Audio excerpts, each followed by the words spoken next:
Hello there guys, got another video, and today I'm going to start something a little different with my channel. Um, I'm going to do a few teardown videos of some of these ceiling fans, and what I mean by teardown is I'm going to take it apart, show you what the capacitor looks like, and the pull chains and everything like that. So this is a fan that I haven't really shown you guys much. It's I think it's a brushed nickel.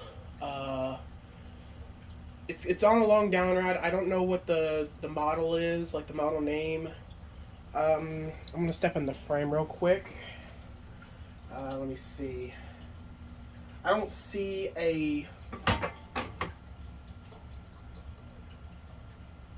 like a name on here or something. I almost want to say it's like a craft made of some sort, but I'm pretty certain actually, and I'm probably wrong. There's no markings on the switch housing. There's no markings on the motor housing. Let me check one more time. Yeah, there's nothing on this. But it's from December of 2004, so it's roughly 17-ish, 18-ish years old now. It's about 17 years old, I think. Because December is like seemingly almost around the corner. But yeah. So what I'm planning on doing is I'm going to take everything apart from the switch housing down, just the like the light kit and everything. Should be a rather short video. I'm not going to do the motor housing. Just going to do the main electronics storage unit. So let's go up. So what I'm going to do is I'm going to take this little cap off on the bottom here, and I will bring you guys close up. And these screws right here are easy to the screw holes right here on these caps are easy to strip. And this fan could be subject to have like a schoolhouse globe light fixture added onto it, because that's what this other fan has over here just off frame, because it's got a rather similar light kit on it. Okay, I'm going to step over here to the side. Can you guys see it? I can't see what the camera looks like. I probably should have put the camera the other way, that way I could see if I'm in frame or not.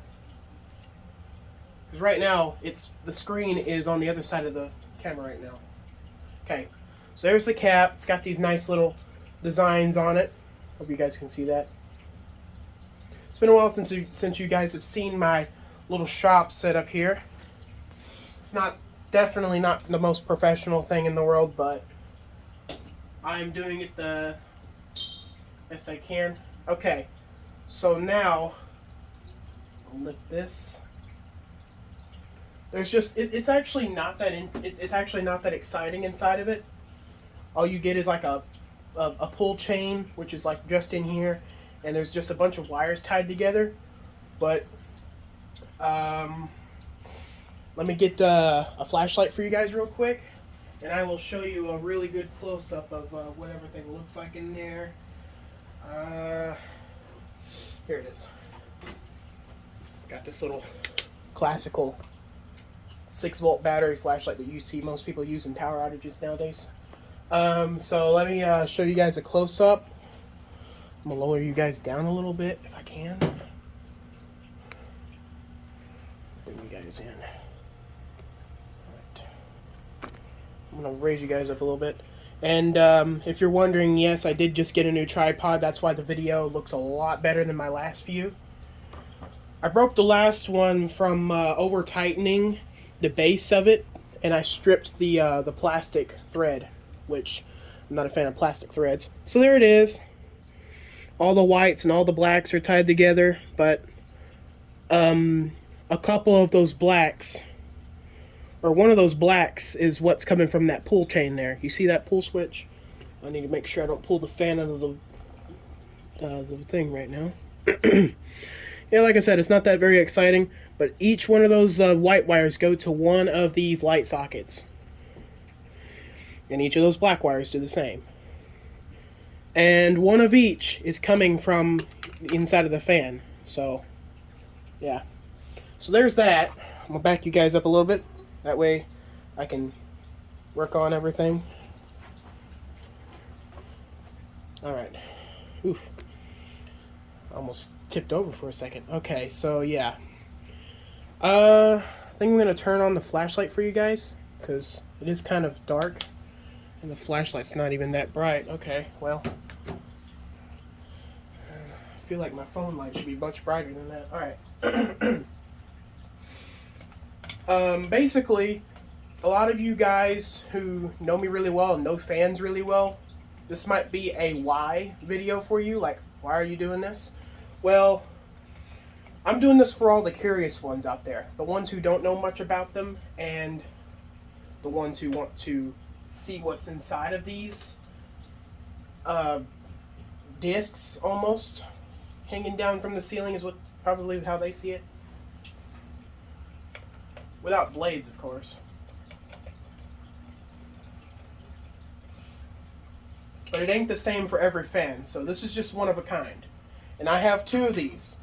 I won't do a teardown of the other one because I know it's going to be the same thing. I have two of these.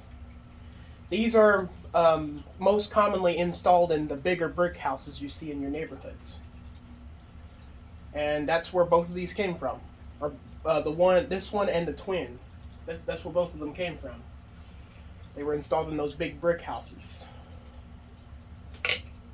Alright, now, in order to not step out of frame, I'm going to turn it, I'm going to pop it out of the joint and turn it.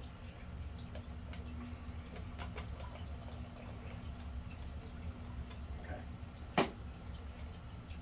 Now this is where it gets interesting. This is where all the good stuff is. This is where pretty much the heart of your ceiling fan is. The pulls, the speed switch is, the speed pull chain, and your reverse switch wiring is there too. Now I was going to try and unscrew that with my finger, but it tightened up again. Now it's loose. But yeah, more of these teardown videos are coming out. Okay, so there's your wires. And you can see this is an older fan because they don't have the neat little connectors that they do nowadays. It has these tiny little wire nuts. And all three of these fans in the back have this same system. I haven't seen it inside of this big white one back here. This is the Hunter. It's a Hunter ceiling fan. I know that, but it's not a. I don't know its model name, but yeah, I'm pretty sure it has the same thing. It has a three-way pull switch on the lights. So yeah, and right off the bat, capacitor's hanging out already. Usually when these fans haven't been opened ever, the capacitor is like really glued into there, but as you can see, the adhesive over time just wore away. Yeah. Trying to see if I can peel off any paper. I'm going to see if this adhesive has ever been used or not. This adhesive doesn't look like it's been used actually. What the heck? The adhesive is actually so old that it's crumbling away. So that's how you know this fan's really old. So what I'm going to do, just to get this thing out of the way, is I'm going to take these wire nuts off. Normally you have to twist counterclockwise. But also sometimes you got to twist the other way. Just depends on how someone puts it together. I think it's most likely always counterclockwise. It'll stiffen up, then you'll hear it, then you'll feel it, and sometimes hear it break loose. And you're able to pull it apart like that. Don't pull it apart as aggressive as I did. That ruins the wires, and you have to re-strip them eventually. Woo. The blue wire apparently is so loose that it's trying to pull from the top here. I'm pretty sure some of you guys were cringing just seeing that. So the light wire is not very secure. But you'd be surprised how many people like me just let this thing hang into space. So yeah, the light wire doesn't have very many supports being fed through. So there's the light kit, all taken apart. There's a better view of it. And as you can see, the wire nuts are actually doing the job here. But if you look at the fans nowadays, they would have crimped plastic bits that keep these together. I don't particularly like those because you do have to, if you have to do any like pull chain upgrades or replacements, you're gonna have to cut those off, restrip them all. It's just gonna be a big pain. But if you ever want to change these to a three-way, it's gonna be easy for this fan. But more, this fan is probably more of a subject to being converted to a three-way light pull switch, because look at all the space you have in here. See, they just kind of sit there, and look at all that space you have there. Look at all that. You have a good 2 to 3 inches of space there if I just kind of curl them over. It'll give you some extra space for the extra wires that come from the three-way pull chain. Now, we're in the good part of the fan, where everything works its magic to make this function properly. Especially the capacitor. If some of you, the curious ones out there, if you don't know, the capacitor is the heart of your ceiling fan. It's what keeps your ceiling fan running the way it's supposed to. Now, if this capacitor goes faulty, you will know by 2 ways. One is it'll run really slow on one speed, run a little faster on the other, but it will not run at its full potential. Like it would be barely spinning. Like it wouldn't be spinning like it's supposed to. And 2, which is the most obvious one, is if you have to give your fan a little push to get it to start, and it just keeps going and going, but it doesn't get fast. That's how you know this has gone bad. But yeah, here's a capacitor. It's the standard 4.5 microfarad on red. The flashlight's blinding me. I can barely see. 6 microfarads on brown, and purple's got 5. And there's the 2 grays boxing those in. So the 2 grays have nothing to do with the 4.5. I'm hoping I'm saying it right on microfarads. I think that's what that means. But yeah, I think that's capacitor language. And now I can lift this up again and show you guys. There is what your fan is being operated with on the speeds.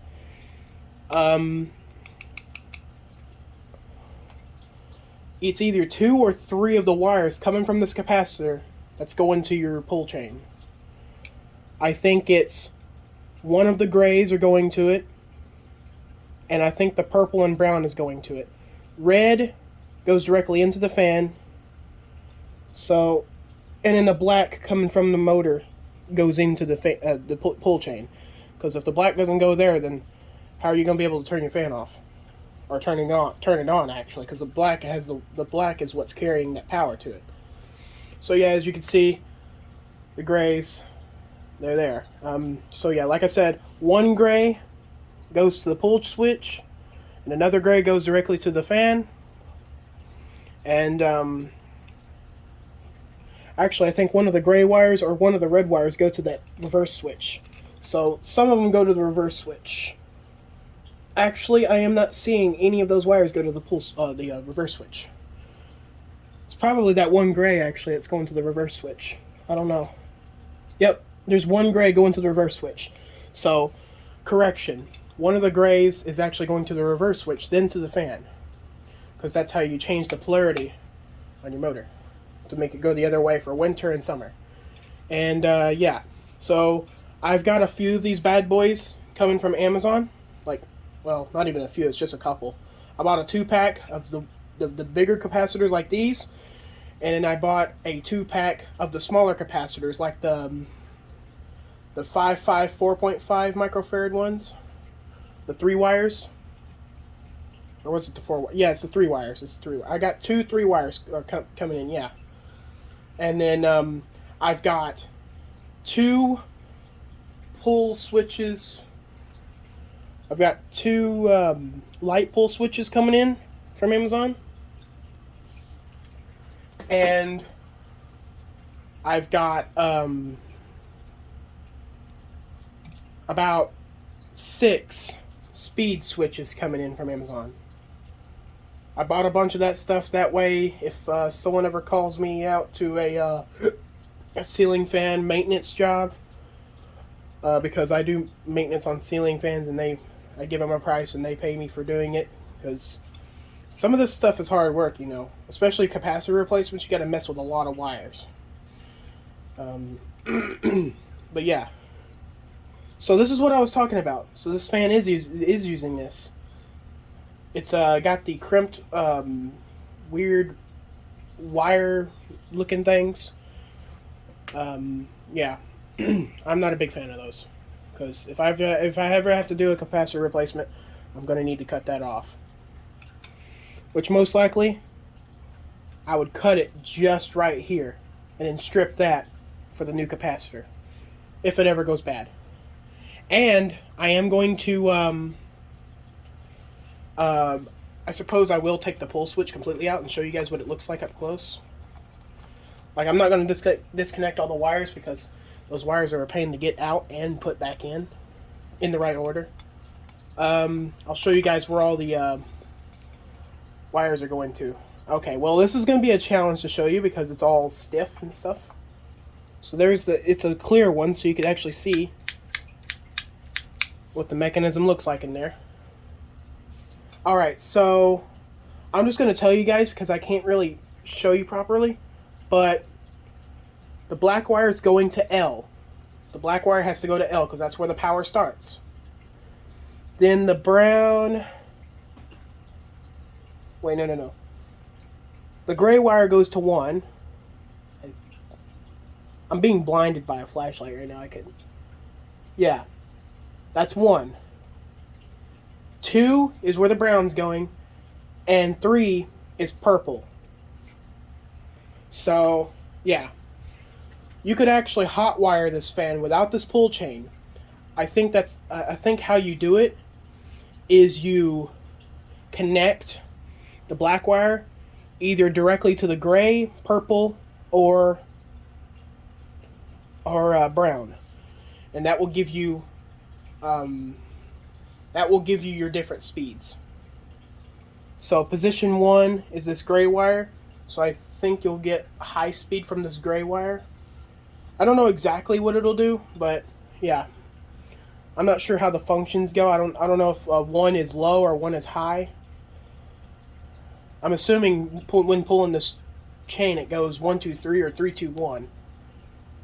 I don't know what order it goes in, because you would think 1 is low, so I think it goes 3 2 1. But yeah, that's my theory. I'm gonna be perfectly honest with you. I'm not sure if I'm 100% right on that, so don't try hot wiring your ceiling fans if you don't have a pull switch. Just get research how to get these replaced and everything.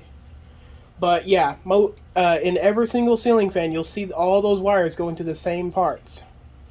And I mean, there are such thing as 4-speed fans, which has 4-speed pull chains. I'm not exactly sure how those are wired up. Those are very rare. And there are 2-speed fans too, which means that there will only be probably only 3 wires going to it, like the black and maybe the gray and purple, no brown or something like that. One of the wires are going to be missing for the lower speeds, or the lower sped fans. Because there are some fans out there that are wired high, low, low, and stuff like that. Like the Hunter Robinson Myers, one of those models. They're only 2 speeds and they're non-reversible. Blah, blah, blah. I can't speak right now. And I cannot get this thing lined back up. Oh, perhaps looking through here will work. Alright. Don't mind me just being my goofball self. Trying to... Alright. Okay, that's exactly the opposite from the ball joint, so that thing's just going to be moving around. And I will show you guys how I got this, how to wire this. Like to wire the fan itself up to get it to work. Just in case any of you guys aren't good at being electricians. Or, well, not that. That's not what I'm trying to say, but not good at electrical stuff. This will show you how to do it.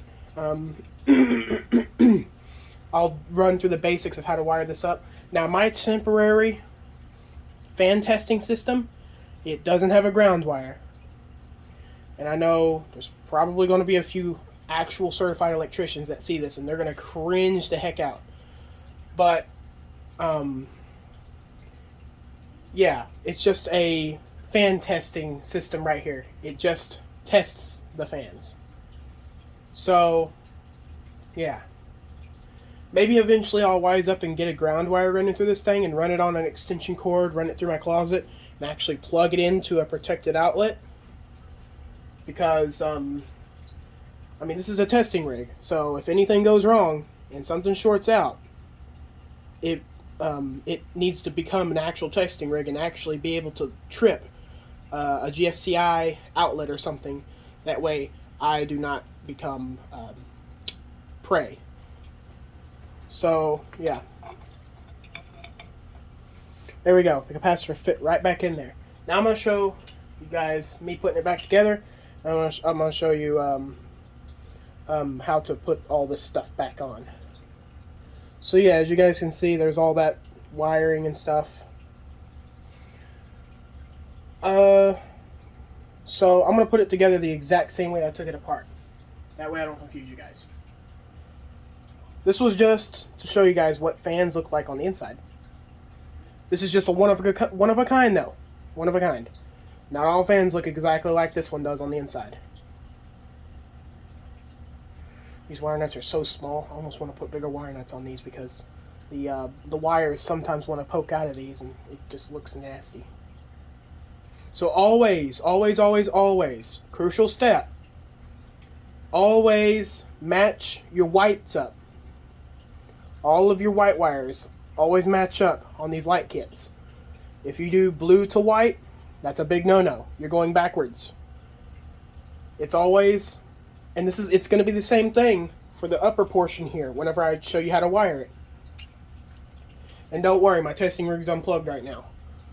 But yeah, always, black to blue and white to white. Always match your whites up, depending on the situation. In those situations being if the white wire is like a different color or something, or they colored it a different color just to make it temporarily different. You never know. I do see some of these electrical layouts and stuff where they convert the white wire to a black wire. They put black electrical tape on it. I see that in my electrical wiring book. I have a book on this kind of stuff to read up a little bit about electrical wiring and stuff. And I have seen the same picture. They convert the white wire to a black wire by putting a piece of black tape on it. I don't particularly know why they would have to do that to turn it into a black wire. But to be honest, that would confuse the heck out of me. That would confuse me so bad. Because the color code right now is simple, but then once it gets more complex by changing stuff into other things that are already on the circuit, yeah, no. It could mean perhaps they needed an extra wire, but they had just the white wires, so they just put black electrical tape on it and renamed it.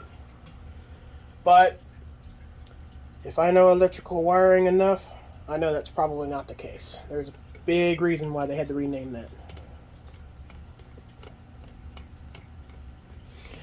Either that or it probably let them know where it came from, because there could be a white wire coming from here, a white wire coming from here, and you wouldn't tell which one it is. Like where it's going, where it's leading to. So maybe they're marking it that way they know what type of wire it is or what electronic it's going to. Because one white wire will go to this electronic, and one white wire will go to the other. So they need to know which electronic they are wiring up there.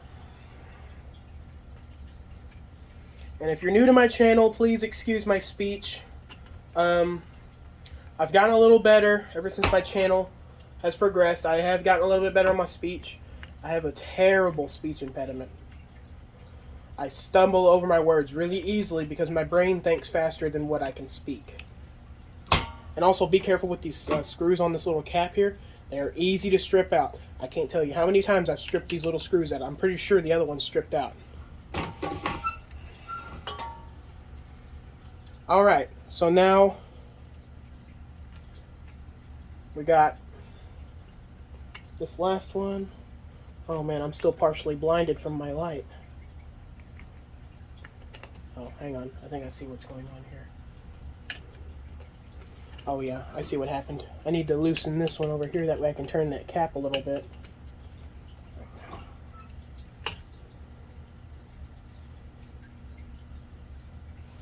That screw's going to end up going in sideways, so it doesn't cross-thread the heck on me. It doesn't look like it wants to take. Oh, did that time. Alright. Excuse me. Alright. I didn't want to take out the reverse switch to show you guys that, because the reverse switch is tedious to put it back in, because there's a lot more to it than just what you're seeing on it. So I don't particularly want to mess with those. Alright. So now it is time to show you guys how to wire the fan up officially. I'm going to raise you guys up all the way. Make sure my framing is right. I'm going to loosen this. This tripod is not the best in the whole entire world, but I'm glad I have one at least, because this prevents me from having to get a camera person. And I don't particularly like filming videos with someone watching me, like live watching me. Some of you guys probably like, what's the difference? Well, I'll tell you what the difference is. Actually, I don't know.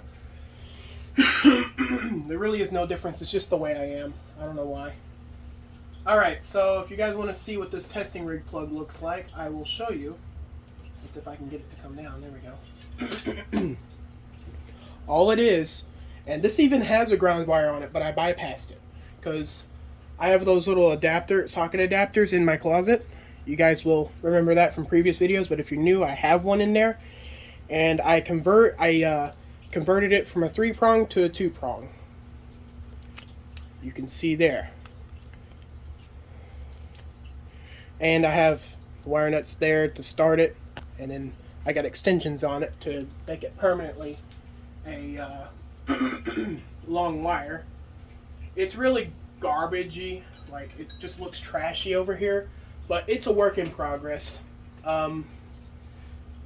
I'm going to go ahead and get this big wire nut. So like I said, it's really hard to see, but these are the black and the blue.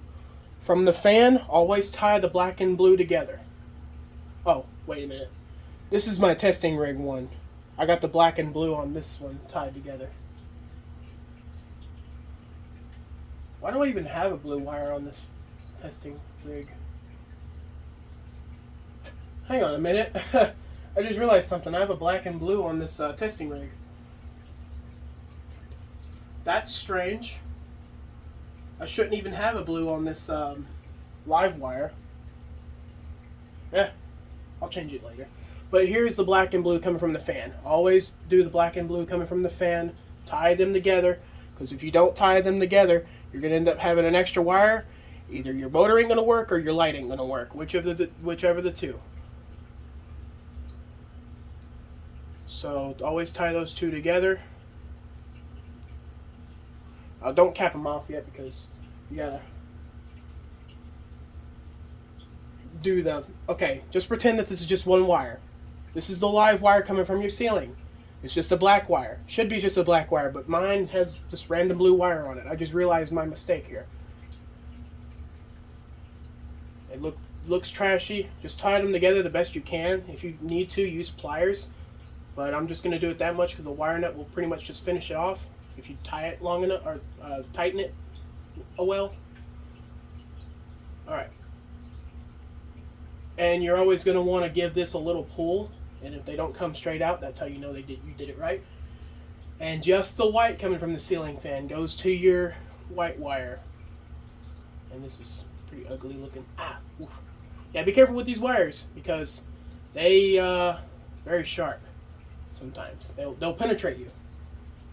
Like it'll feel like prick, like a needle prick from your sugar pin, or your, like, the needle thing you use to check your blood sugar. Those things aren't fun, to be honest. Alright, now I'm going to pull this wire completely down. Still though, I really don't know why I had that blue wire on there. I'm going to take that off for sure, so ignore that blue wire that was on there. Now, I'm going to plug this in. And it comes on immediately, because I don't know what speed it was on whenever I unplugged it. Or whenever I... Sometimes I just go up to these fans and randomly pull the chains. So, what I will show you now is that all the light sockets will work. I will actually get some light bulbs for you guys.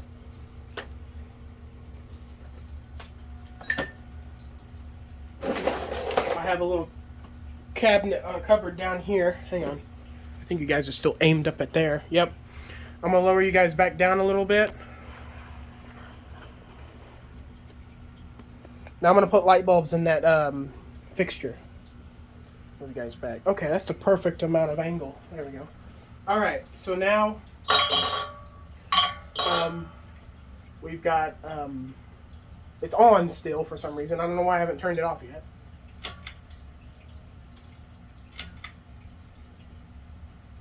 Okay, so it came on medium speed. That's high speed. Now, this is how you tell if your fan is, if your motor is properly balanced. So, it's running on high speed right now. And you can see that thing is rock solid. You have to concentrate on it a little bit. I think it's moving slightly. Yes, it is slightly moving, judging by how the pull chains are moving. I know I was messing with them earlier, but now the way they're moving, that's the fan doing that. And you will feel it. You can kind of feel it starting to wobble a little bit. So it ain't perfect. Yeah, it moves a little bit.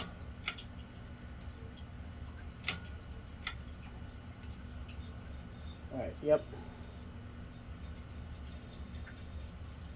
Now I'll just let it stop on its own. I'm going to get some light bulbs to put in it, and I'll show you guys that it's wired correctly.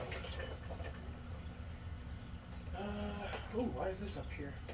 Oh yeah, that's the incandescent and LED drawer. Okay, guys. Well, I can't pull that one out. Let's see. Y'all want incandescent, LED, fluorescent? What the heck? You guys can't even choose live, or you can't even choose while it's like this. So we'll go ahead and put this in. Oh, yep. I'll turn it off for now. That way I can fire all of them up. I like fluorescents, so we're gonna do fluorescent. These are compacts, so they're really good bulbs. Alright, I'm not going to put one in the back one because y'all can't see the back one. And y'all will not be able to. Well, y'all will be able to. Alright, yeah, you still can't see the back one, but here's all three of the compact fluorescents. Let me see if y'all can see all three of them. Yes, you can. Oh, you'll be able to see the back one, but I don't have a third fluorescent bulb. Or do I? Let me go in my little tote over here. You can't see behind me, obviously. Or you can't see behind that. But I will show you guys. But, I have a lot of light bulbs here. I even have some ridiculously big light bulbs that I randomly bought from Walmart just to have. Okay, I have one more compact fluorescent here.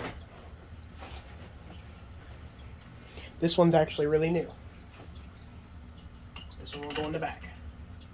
I'm not gonna put the light shades on because I'm gonna instantly take this thing back down once this video's over. This has been an impressively long video. It feels like it should be one of my faster videos because it's just a teardown of the motor, but I'm going into detail. Well, attempting to go into detail of what all the wires look like and stuff like that. So, I made a long video out of just explaining things, pretty much. Alright, so here they are. I am actually going to black everything out.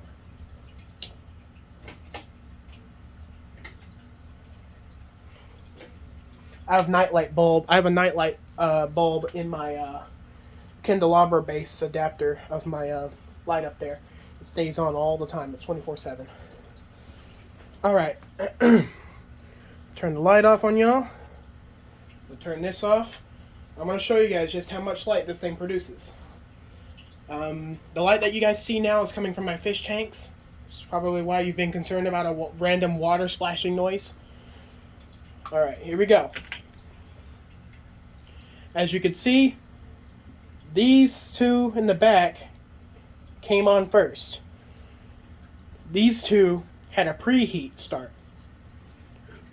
And this is the bigger one here. So yeah. These two had a preheat, those two in the back didn't. I really do like the preheat ones. They're kind of cool the way they come on. So yeah, it's different color in the back, but the three in the front are pretty much producing the same color temperature. You guys can't see because of the brightness of the lights. Oh, you can. I thought there was like a big smudgy glare, but no, there's not. Alright. I'm going to let those lights warm up. They're already twice as bright as they just were. They get bright pretty fast once they warm up. It's like popcorn. They first come on, they're really cold, and once they just start heating up and they get really, really hot, it just explodes from there. That's popcorn language though. Popcorn, it like one pops and they all kind of chain react to each other. But this is kind of different. This is just like it chain reacts from the heat. So as the hotter it gets, the double the time of heating up gets. So this thing is producing a massive amount of light, by the way. This is a lot of light. It's blinding my room right now. Like I will show you guys. Look at that. There's all my ceiling fan blades. I can see every single one of their details. Alright, I got a curtain over my window there. There's my shadow and y'all's shadow. There's my rainbows blades. Look how bright. All this light pretty much is coming from that fan, except the fish tanks. Probably should have fed the fish and turned off their lights before I did this video, but there they are. Not going to show you guys the floor because the floor is very messy right now. But yeah, there they are. In all their glory. 29-gallon tank, 10-gallon tank. But that's not what my channel is all about, so I will not go into detail on those. Oh my goodness, they're already 4 times the brightness they were when they first came on. Oh my goodness, that is bright. Alright, I'm going to go ahead and turn everything back on. Oh, I can smell them too. They're getting hot. Alright, enough of that. Whew. I can smell it. It smells like burned hair. I'm pretty sure it's this one. It is that one. The one in the back gets hotter. The one in the back is actually really hot. It's a colder temperature. Yikes. That is hot. That is hot. Whew. No mas. But these 3 are used. But this one right here is the least yellowed out, so it's the least used. This one right here. But yeah, you can see all 3 of these bulbs are different. Every single one of them are different. Hang on, let me show you in the light. Let me turn this back on. Alright. I'm going to turn y'all back on too. Alright, so all 3 of these bulbs are different. All 3 of these compact fluorescents are indeed different in terms of circuit. Hang on, got an itch in my back. Oof. All right. In terms of circuit board and the tubular. This one has smaller tubes, smaller base, the biggest tubes, medium-sized base, like the medium-sized circuit board base, and this one has the medium-sized tubes and the massive base. But it's wider, very much wider.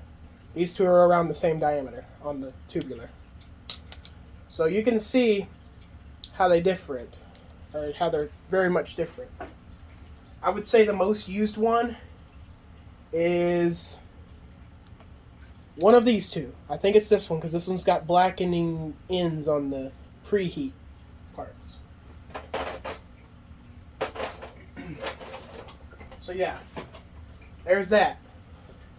Alright, so that's pretty much all I have for this video. There will be more teardown videos to come. I'm probably going to do one right after this one, but upload them far apart. That way y'all have time to see one video before you end up watching another.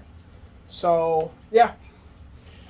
I very much thank you guys for watching, and y'all have a good one.